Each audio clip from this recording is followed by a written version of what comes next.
WWE superstar को बहुत बड़े कड़े नियमों का पालन करना होता है और उनका उल्लंघन करने पर उन्हें कई बड़ी भारी कीमत भी चुकानी पड़ती है। ऐसे कई नामी सुपरस्टार भी रहे हैं जिन्हें नियम तोड़ने पर विंस मैकमैन ने बहुत बड़ी और कड़ी सजा दी है।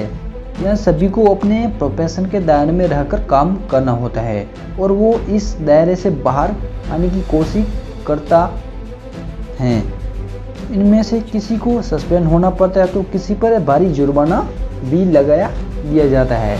इसी बात को ध्यान में रखते हुए तो आइए जानते हैं कि 4 बड़े WWE सुपरस्टार्स के बारे में जिन पर लाखों करोड़ रुपयों का जुर्माना लगा था। 1 नंबर पे है WWE सुपरस्टार ब्रॉक लेसनर।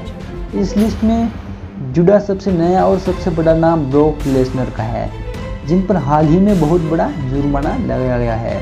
आपको याद दिला दे कि क्राउन जेवन 2021 के WWE यूनिवर्सल चैंपियनशिप मैच में द उसोस ने रोमन रेंस को जीतने में मदद की थी, जिससे लेसनर काफ़ी गुस्से में नजर आए। उससे अगले स्मैकडाउन एपिसोड के शुरुआती सेगमेंट में उन्होंने रेंस और द उसो की पीट के बुरी हालत कर दी। इस मैच उन्हें रेफरी अन्य ऑफिशियल्स पर अटैक किया, जिसके बाद एडम पेस ने उन्हें कुछ दिन के लिए सस्पेंड करने की बात की।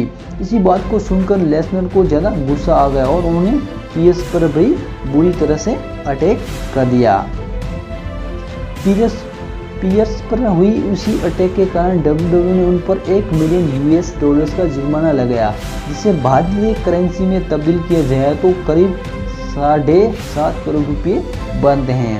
WWE hall of famer daddy BRC ने लेसनर पर तंज कसते हुए टीवी पर लिखा है कि लेसनर, अगर तुम्हें जुर्माना चुकाने के लिए लोन चाहिए तो मैं तुम्हारी एक व्यक्ति से बात करवा सकता हूँ। दूसरे नंबर पे है Charlotte Flair. WWE survival series 2018 में शार्लेट फ्लेयर का सामना पहली बार रोंडा राउडी से हुआ।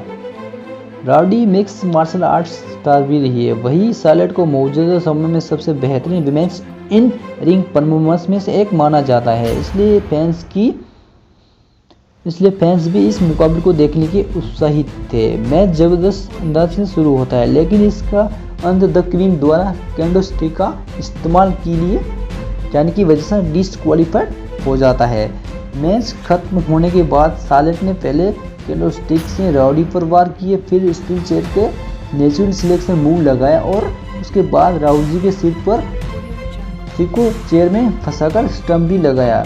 इस उग्र रवैये के चलते हुए उन पर $1 लाख का जुर्माना लगाया गया, जो भारतीय करेंसी में करीब 75 लाख रुपये बनते हैं। वहीं इसी साल अप्रैल के महीने में एक WWE ऑफिशियल पर अटैक के चलते इतनी ही कीमत चुकानी पड़ी थी शार्लेट फ्लेयर को। इसके बाद है सेमस। साल 2012 के अप्रैल महीने में एक स्मैकडाउन एपिसोड में सेमस और अल्बर्टो डेल रियो का मैच हुआ, जिसमें अल्बर्टो डेल रियो स्टील चेयर रिंग में लेकर आए हैं, मगर जब रेफरी की नज़र पड़ी तब चेयर सेमस के हाथों में आ चुकी थी। इसके चलते रेफरी द कैथलिक बुरे को मैच डिस्क्वालीफाई कर दिया। वही मैच के बाद जब सेमस स्टील चेयर से डेल पर रियो अटैक करने गए तो रेफरी ने उनके हाथ से चेयर छीन ली, इसलिए सेमस को गुस्सा आ गया और उन्हें खतरनाक तरीके से रेफरी के ऊपर ब्रो किक लगा दी। WWE ने ऑफिशियल पर हुए इस अटैक के कारण उन्हें $5 लाख का जुर्माना भरना पड़ा था। नेक्स्ट है ब्रॉन स्ट्रोमैन। साल 2019 की शुरुआत में Braun Strowman WWE universal championship की फ्यूड शो में शामिल थे। जनवरी महीने में एक रो एपिसोड में हुए सेगमेंट में हैप्पी कॉर्बिन के साथ उनकी काफ़ी बहस हुई, इसलिए सेगमेंट के बाद स्ट्रोमैन कॉर्बिन को ढूंढते नजर आए और उनके सामने जो भी आ रहा था वो उनकी बुरी तरह से पिटाई कर रहे थे। स्ट्रोमैन ने इसी बीच विंस मैकमैन की लिमोजिन कार से शीशे को तोड़कर कॉर्बिन को ढूंढ निकाला, लेकिन वो वहां से भाग निकले, जिसके बाद द ब्रॉन स्ट्रोमैन गुस्से में आकर कार की खिड़की को भी तोड़ डाला। इसी जिसके चलते WWE ने उन पर $1,00,000 का जुर्माना लगाया और उन्हें रॉयल रंबल PB में ब्रॉक लेसनर के खिलाफ यूनिवर्सल चैंपियनशिप मैच से भी बाहर कर दिया गया था।